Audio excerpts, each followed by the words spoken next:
Media మిత్రులు నమస్కారం.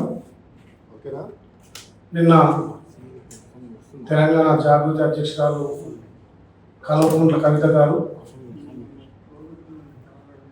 ఈ రాష్ట్రం మీద కొంత సోయి తెచ్చుకొని మాట్లాడినందుకు మేము సంతోషిస్తున్నాం. 10 ఏళ్ల పాలనలో ఏమీ జరగలేదు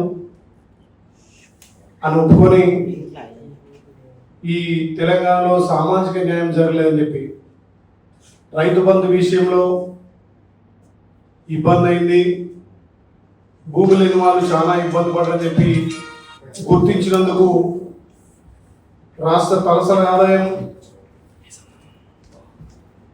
గురించి మాట్లాడుకుంటూ గత 10 ఏళ్లలో తల్లి సోనియమ్మ తెలంగాణ ఇచ్చినప్పుడు మిగులు బడ్జెట్ ఇస్తే మరి కవిత గారు గుర్తించి 10 ఏళ్లలో పూర్తిగా వాళ్ళ నాయన, వాళ్ళ అన్న, వాళ్ళ బావ ముగ్గురు కలిసి కూడా రాష్ట్రాన్ని దోచుకుని చెప్పి ఆమె ఇండైరెక్ట్గా చెప్పినందుకు కూడా తెలంగాణ ప్రజలు స్వాగతిస్తున్నారు. అదేవిధంగా నీళ్లు, నిధులు, నియామకాలని చెప్పి ఏర్పడ్డ తెలంగాణ నిధులు వాళ్ళ కుటుంబాలకు వచ్చినాయి, నియామకాలు ఓడగొట్టిన వాళ్ళ ఇంట్లో పదవులు తెచ్చుకోరు. కాబట్టి వీటినన్నిటి తెలుసుకొని నిన్న కార్మిక దినోత్సవం సందర్భంగా కవిత గారు కొంత నిజం మాట్లాడినందుకు రాష్ట్ర ప్రజలు అర్థం చేసుకొని కవిత గారు ఉన్నట్టుగా మాట్లాడారని చెప్పి సంతోషిస్తున్నారు. మేము కూడా ఇప్పటికైనా మీ 10 ఏళ్ల పాలనలో మరొక తెలంగాణ జాగృతి రాష్ట్ర అధ్యక్షుడిగా ఉండి మరి మీ నాయన చేస్తున్నటువంటి అప్పులు కానీ తప్పులు కానీ ఎన్నడూ కూడా ఎత్తి చూపని నువ్వు మా గౌరవ ముఖ్యమంత్రి రేవంత్ రెడ్డి గారి ప్రజాపాలనలో కార్మికులకు, రైతులకు, నిరుద్యోగులకు, యువతకు ఉపాధి విషయంలో రాష్ట్రం ముందంజలో ఉంటే ఇప్పుడు నీకు తలసరి ఆదాయం గుర్తుకొచ్చింది. గతంలో మేము 10 ఏళ్ళుగా మొత్తుకున్నాం, నిజమైన రైతులకు, నిజమైన వ్యవసాయదారులకు ఏమంటే రాళ్లకు, రప్పలకు, రియల్ ఎస్టేట్ వెంచర్లకు, హౌసింగ్ సొసైటీ ఫ్లాట్లకు ఆ రోజు మీరు ఇచ్చారు. మేము ఆ రోజు చెప్పినాం నిజమైన రైతుకు రైతు బంధు ఇవ్వమని చెప్పినాం. మరి ఆ రోజు కూడా భూమి లేని వాళ్ళకు కూడా ప్రభుత్వం నుంచి సాయం అందాలే, కొండలకు గుట్టలకు ఇస్తున్నట్టుగా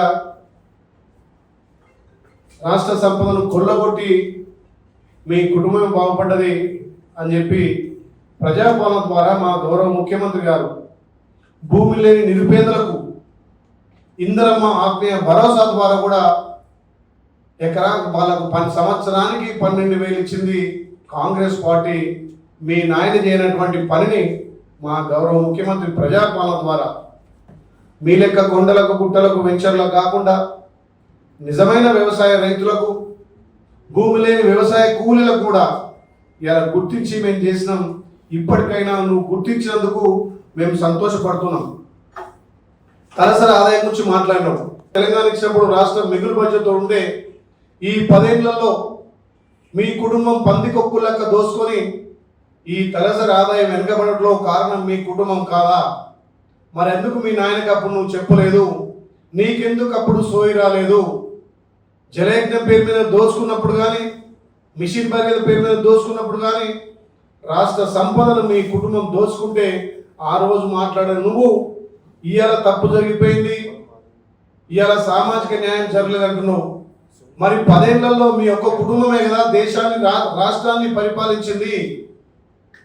మీ రాష్ట్ర అధ్యక్షుడు ఉంటే మీ నాయనే, రాష్ట్ర వర్కింగ్ ప్రెసిడెంట్ ఉంటే మీ నాయనే, రాష్ట్రంలో ముఖ్యమైనటువంటి మంత్రి పదవులు ముఖ్యమంత్రి మీరే, ముఖ్యమైన శాఖలు మీరే. ఈరోజు నీకు సామాజిక న్యాయం గుర్తొచ్చిందా? మా గౌరవ ముఖ్యమంత్రి రేవంత్ రెడ్డి గారు సామాజిక న్యాయం ఉండాలని చెప్పి కులగణన తీసుకొచ్చి మేమెంతో మాకంతా ఉండాలని చెప్పి ఇలా తెలంగాణలో కులగణన చేసి దేశానికే రోడ్ మోడల్ ఇచ్చినటువంటి రాష్ట్రం తెలంగాణ రాష్ట్రం. గౌరవ ముఖ్యమంత్రి రేవంత్ రెడ్డి నాయకత్వాన మా ప్రియతమ నాయకుడు రాహుల్ గాంధీ గారి ఆలోచనను భారతదేశంలో మొదటగా ఇంప్లిమెంట్ చేసి సామాజిక న్యాయం ఉండాలి, సామాజిక తెలంగాణ కావాలని చెప్పి కులగణన చేస్తే నువ్వు పాల్గొనవు సంతోషం. కానీ మరి మీ నాయన, మీ అన్న పాల్గొన్నప్పుడు ఆ రోజు ఎందుకు చెప్పలేదు నువ్వు సామాజిక న్యాయం అని చెప్పి? ఇలా సామాజిక న్యాయం చేసినాం కాబట్టే కులగణన ద్వారా 42% బీసీలకు రాజకీయ విద్య ఉపాధి కలగాలని చెప్పి మేము చట్టం చేసి ఆ చట్టాన్ని గవర్నర్ పంపితే గవర్నర్ గారు ఇవాళ దాన్ని ఆమోదించి రాష్ట్రపతి పంపడం ఇది తొలి విజయంగా తెలంగాణ ప్రజలు అర్థం చేసుకున్నారు. తప్పకుండా కేంద్రంలో కూడా న్యాయం జరుగుతుంది. దేశంలో ఎక్కడ లేని విధంగా బ్రిటిష్ కాలంలో చేసినటువంటి కులగణన సుమారు 95 సంవత్సరాల తర్వాత తెలంగాణలో చేసి భారతదేశానికి రోడ్ మోడల్గా నిలిచి పంపినాం కాబట్టే ఇక భారతదేశంలో మా నాయకుడు రాహుల్ గాంధీ ఆలోచనను ఇలా ప్రధానమంత్రి కూడా స్వీకరించి వాళ్ళ మంత్రివర్గం దేశం మొత్తం జనగణనలో కులగణన చేస్తున్న దానికి మేము స్వాగతిస్తున్నాం. అదేవిధంగా నిన్న కార్మికుల రోజు కవిత గారు మాట్లాడతారు, కార్మికులకు నేను అండ ఉంటా అంటున్నారు.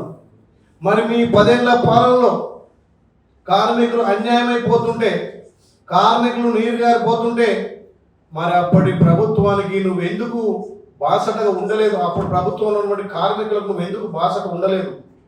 ఆర్టీసీ కార్మికులు తెలంగాణ రాష్ట్ర వ్యాప్తంగా 50 రోజులు సమ్మె చేస్తే అందులో 30 పైచీలకు కార్మికులు చనిపోతే ఆ రోజులు కార్మికులకు ఎందుకు అండ ఉండలేదు?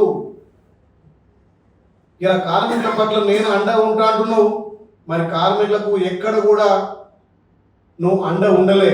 అంటే అధికారం ఉన్నప్పుడు నీకు ఏం గుర్తురావు, అధికారం పోయిన తర్వాత కార్మికులు గుర్తొస్తున్నారు, సామాజిక తెలంగాణ గుర్తొస్తుంది, రైతులు గుర్తొస్తున్నారు, తలసరి ఆదాయం గుర్తొస్తుంది.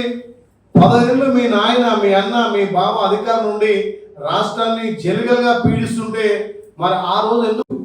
ఇలా తెలంగాణలో సమర్థవంతంగా నియమ నిబంధనలతోటి ప్రభుత్వ ఉద్యోగులతోటి ఆధార బాధలు లేకుండా 50 రోజుల పైచీలకు 1,03,000 మందితోటి గ్రామం నుండి తీసుకోలే. గ్రామంలో ఉన్నటువంటి ఆ ఇండ్లన్నీ కూడా ఒక 150 ఇండ్లకు ఒక యూనిట్గా తీసుకొని దానికి ఎమ్యూనిటీ చేసి ఇలా పారదర్శకంగా తెలంగాణలో కులగణన జరిగింది. కాబట్టి ఈ తెలంగాణలో జరిగినటువంటి కులగణను ఆదర్శంగా తీసుకొని భారతదేశం మొత్తంలో అన్ని రాష్ట్రాలు ఇంప్లిమెంట్ చేస్తారని బీజేపీ మంత్రులు చెప్పినందుకు మేము స్వాగతించడం.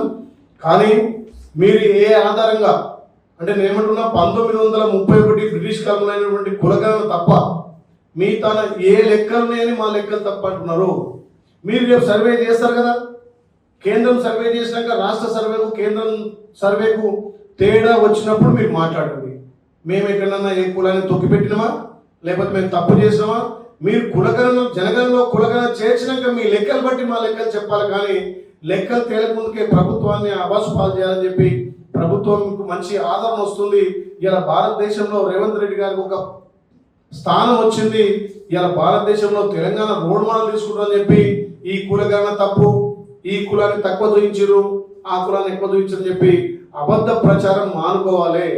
ఇప్పటికే బీజేపీ వాళ్ళకు దిమ్మ తిరిగిపోయింది. ఎందుకంటే మా మోడీ మాకేం చెప్పకుండా నిర్ణయం తీసుకున్నాడు. ఇలా రేవంత్ రెడ్డి గారిని హీరో చేసిండని చెప్పి వాళ్ళ లోపల బాధ పెట్టుకొని ఏదో మాట్లాడాలంటే మేము ప్రెస్ ముందు మాట్లాడాలనుకోవడం తప్ప మీరు లెక్కలు చేసినాక తప్పకుండా తేలుతుంది లెక్కలు. ఉన్నారు ముస్లింలలో కూడా కేటగిరీగా కొంతమంది బీసీలకు వస్తారు కాబట్టి బీసీలో చేర్చినాం. మరి వాళ్ళు పాలిస్తున్న రాష్ట్రాల్లో కూడా ముస్లింలు బీసీలుగా ఉన్నారు,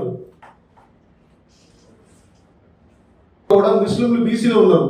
మరి అక్కడ బీసీలో ఉంటే ఇక్కడ ముస్లింలు బీసీలో చేస్తే తప్పేముంది? మీరు ఎక్కడేమో బీసీలో చూపించవచ్చు, మేము తెలంగాణలో బీసీలు చూసాం తప్ప. ఎందుకు ముస్లింలలో వెనుకబడిన తరగతుల వాళ్ళు లేరా? చాలా మంది ఉన్నారు, వాళ్ళు బీసీలే కదా. అందుకే ఒక రాష్ట్రంలో ఒక తీరుగా, ఒక రాష్ట్రంలో ఒక తీరుగా పరిగణించడం, ఒక భారతదేశంలో ఒక ప్రజాస్వామ్యంలో నివసిస్తున్నటువంటి వాళ్ళకు భారతదేశంలో ప్రజాస్వామ్యంలో ఉన్నటువంటి హక్కులను పొందే అధికారం ఉంది. కాబట్టి ఇక్కడ ఉన్నటువంటి మైనార్టీలను కూడా కొంతమంది బీసీలు కాబట్టి వాళ్ళని బీసీలో చేర్చడం, మిగతా రాష్ట్రాలు ఎట్లుందో దాన్ని ఆదర్శంగా తీసుకొని తెలంగాణలో కూడా కులగణన జరిగింది. తెలంగాణలో కులగణన జరిగిందని మీరు జీర్ణించుకోలేక ఇలా కేంద్రమే ఆదర్శంగా తీసుకుంది కాబట్టి రేవంత్ రెడ్డి గారు భారతదేశంలో ఒక హీరోగా నిలబడ్డాడు కాబట్టి దీన్ని జీర్ణించుకోలేక కేంద్ర మంత్రులు మాట్లాడుతారు. విదేశాల్లో ఉన్నత విద్యను చదువుకోవాలని అనుకుంటున్నారా? అయితే వెంటనే ఫ్లైగ్రాడ్ ఓవర్సీస్ ఎడ్యుకేషన్ కన్సల్టెన్సీని సంప్రదించండి. మీ విదేశీ కలలను సాకారం చేసుకోండి. ఫ్లైగ్రాడ్